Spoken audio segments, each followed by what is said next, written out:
guys, it's me again, Junji Extreme. Ngayon guys is I'm going to show you something like a new way to cook chicken breast. Kasi makikita nyo sa video ko is I'm just using frying pan. Tapos minsan is sobrang rami ng oil kong nalalagay. Pero guys, ngayon is we're not going to use oil. Yes guys, kasi my mom actually bought some air fryer. Di ko alam sa ka-office mate niya ata or basta nag-order siya ng air fryer. No need of oil. Just click lang. Like it's very advanced and high-tech talaga. So this is like my first time to use it. Ay hindi, kahapon is nag-try ako. It's like healthy way to fry your foods kasi no need for oil. Okay, so sa mga natakot sa oil is this thing is for you. So guys, this is like the air fryer siya from Korea. I actually bought this. So ilang months before namin ito nakuha. So it's really great.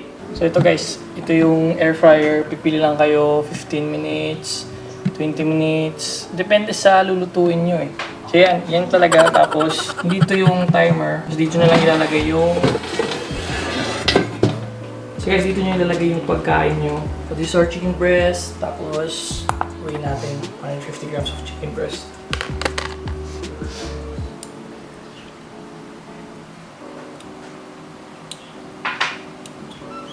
Guys, dito na yung chicken breast natin.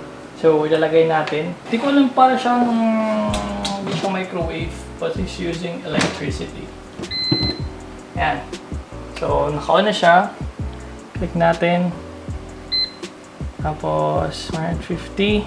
So, ito yung sa akin eh. I choose 180 for 15 minutes para talaga maluto siya. So, yan. Sobrang easy. Sasaksak lang natin. Tapos, look how cool it is. Kulay niya is, it's actually blue. So, yun. 15 minutes. After that is pwede na ako maligo kahit hindi ko nabantayan. Hindi siya masusunog kasi may timer siya. So, once matapos yung 15 minutes, is directly off siya. So, yun. Kahit ngayon, habang nagluluto siya is maliligo na ako. Okay? So, let's go. Okay guys. Tapos lang natin maligo. Tapis pa ako. So, ngayon, naluto na yung chicken breast natin. So, yan, after 15 minutes, just get it out and boom! So, yung chicken breast natin. So, teka, lagay natin dito kasi ang init pa yan. So guys, look at it. Nandiyan na. No oil, very dry. Yun lang. Medyo dry lang. So,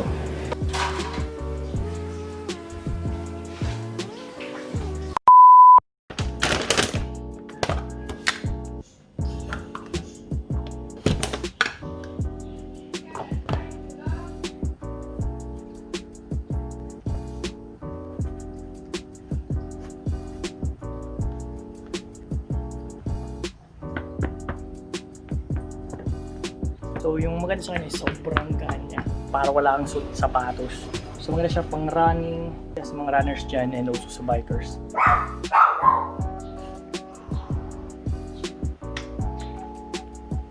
So guys, nandito tayo sa gym. We're going to hit some chest workout. So, yan. Kasi isa sa weakness natin yung chest. But we're going to make it stronger. So, more on chest tayo ngayon. So, first nating workout will be crossover. Then, dips. Okay? Kasi kailangan natin ng strong foundation sa lower chest natin. Okay, let's go guys!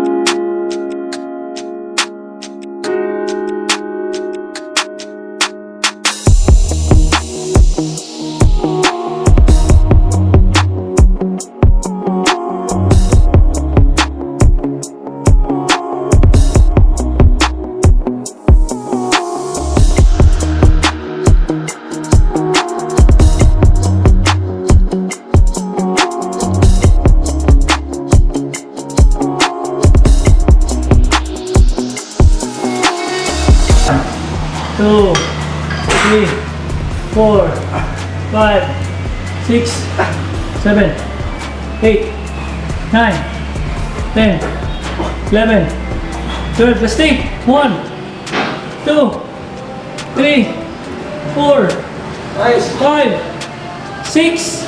Let's do 1. So guys, nakita niyo naman yung pump. First workout pa lang is really great. Ngayon, doon na tayo sa bench press. So superset natin siya sa flies. Let's go!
So guys, sa afternoon, huwag nyo kalimutan na squeeze yung mga chest nyo.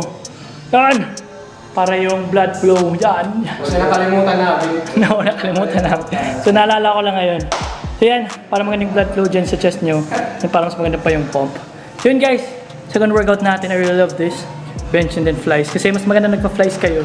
Mas maganda pa yung pump ng chest nyo. Kasi parang wala nang ganang mag-flies pag wala nang pump yung chest eh. So bench press, sa flies. So 140 lang yung buhat natin ngayon.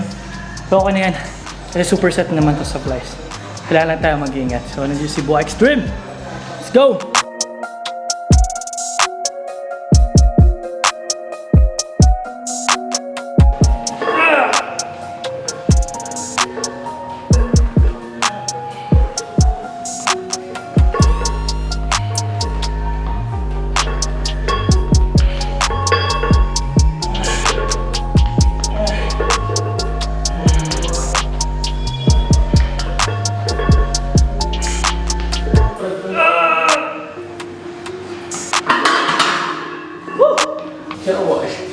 Grason.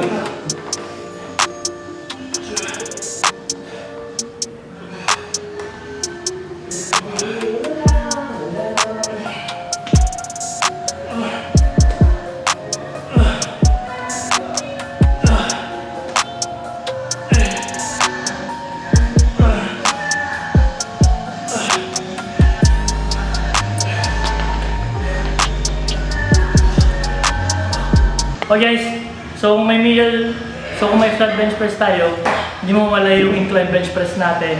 Superset natin sa close grip dumbbell push, okay? So, warm up 35 pounds. Let's go.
Guys, pag mag-chest kayo, kailangan complete set tayo, okay? May upper, middle, meron and lower. So we need to hit this using dips. So, dips. Using decline. So kanina nag-dips tayo. Then yung crossover natin is focus talaga sa lower chest ngayon. So, decline pa rin tayo. And after dito is, we're going to do pull-ups. Pull over. Pull over. Okay?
So, tapos na rin tayo mag-chest workout. So yun, focus na tayo ngayon, syempre is chest. One of my weak part, chest.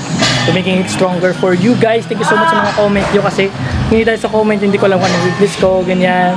So yun, thank you rin sa mga patuloy na sumusuporta sa channel ko, mga solid natin, mga ka-extreme. Alam nyo na kung sino kayo, sa mga palagi nagko-comment sa mga videos ko. And kahit hindi nagko-comment, basta yung mga nanonood pa rin simula nung simula. Talaga. So yun guys, tapos na din tayo uminom ng whey protein natin.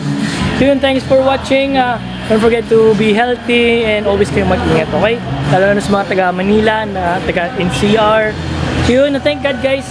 Medyo wala pa naman COVID, pero sana wala talaga dito sa amin. Kaya open pa yung mga gym.